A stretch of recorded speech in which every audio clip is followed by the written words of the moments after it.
Hey guys, so today we're here with a video on the best camcorders and cameras for use on YouTube. Now this is going to be a collaboration with my good friend Marcus. You guys will probably know him from the MKBHD YouTube channel. And today we're going to be going over not only the cameras and camcorders that are best suited for YouTube, but in addition some general tips on how to use them. The Canon Vixia series of camcorders have always been very popular on YouTube, and our choice is going to be the HF-R20.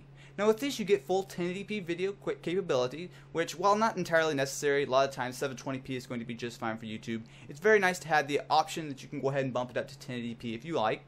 You also do have a microphone input, again very important if you're recording YouTube videos. While the standard inboard mic is not going to be particularly terrible, having the option to install something that's going to be much better is always great. It's always nice to have expandability options with cameras, camcorders, or indeed anything like that. Now on top of that, it does have 8 GB of storage built in, and on top of that you do get 2 SDXC card slots. So while that 8 gigs is going to be probably just fine for most filming, if you need more you can install up to 2 more SD cards and really expand the storage out as much as you need. So storage definitely will not be an issue with this camcorder. It does have a touchscreen. Personally I'm not a big fan of the touchscreen. Typically I just like to use the physical controls. However, it is nice from time to time to be able to use that touchscreen just for really simple inputs. Alright, so a great tip when you're looking for camcorders, especially when you're choosing one to buy, is optical versus digital zoom. You're going to want to lean towards optical over digital.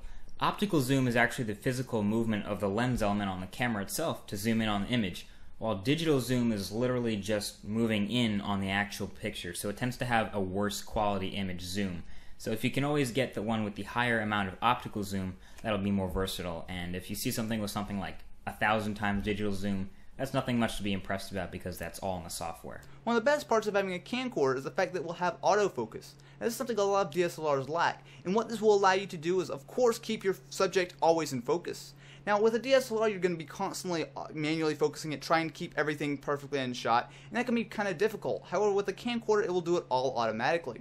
However, when you are picking up a camcorder, there is one thing you should look for, and what is the minimum focus distance. Now this may or may not be an issue for you, but for example, if you're going to be doing a lot of macro shots, perhaps if you're going to have it really close to products on your desk, if you're reviewing something, or you're doing nature shots or whatever, if you're going to have the camera very up and close to whatever your subject is, just make sure that the camera does have a decent macro mode and will be able to focus fairly closely.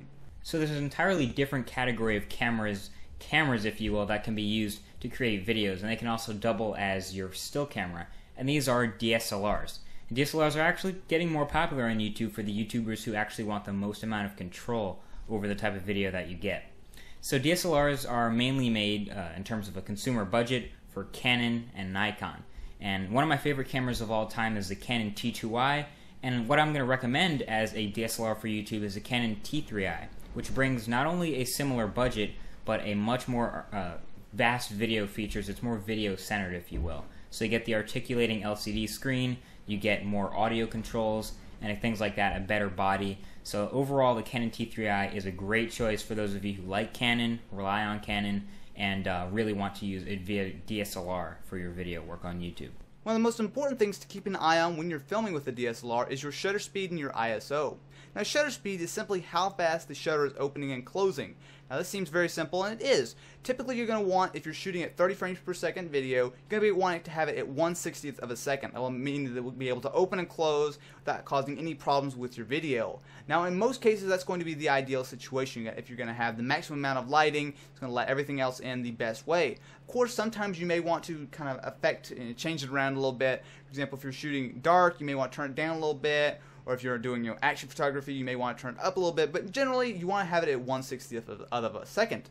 Now another thing is ISO. Now ISO is kind of like the digital gain on video. So if you ever go into Photoshop, you manually turn the brightness and up and down, that's kind of like what it is on the camera. So everything is going to be default kind of dark, and as you turn the ISO up it will brighten the image up. Now again, when shooting with video you want to keep this as low as possible. If you want to increase the brightness or whatever, you want to do that in other ways other than ISO. However, in certain situations you may want to bump your ISO up some. Most DSLRs today do have a pretty robust ISO feature where you can turn it up fairly high without having a lot of graininess or noise in your image. But again, ISO you'll typically want to have this as low as possible. So another thing that you can change within the camera itself on a DSLR is the aperture. So if you can imagine the iris in the back of a camera, say this is the most open it can be. The aperture when you're controlling the camcorder, f22 would be sort of the smallest aperture, and f, say 1.8, would be the most open. The more open the aperture is, the more light you're going to get and the more bright the image will appear, and that also creates a shallow depth of field, so it's more blurry when I reach out here or back there. When the aperture is all the way closed, or not all the way closed, but almost all the way closed, say f10 or f11 or 20, you're going to have a much lower amount of light getting in, but much more in focus. So that removes selective focus, but you do get much more in focus if you do prefer to have that. Anyway guys, that's it for our video on the best cameras, camcorders, and tips on how to use both. However, that's not everything. We have a full part 2 video where you guys can check out on Marcus's channel, where we go over some microphones, some lighting, as well as some good video editors. So definitely go check that out. If you're interested in his videos, definitely be sure to go subscribe.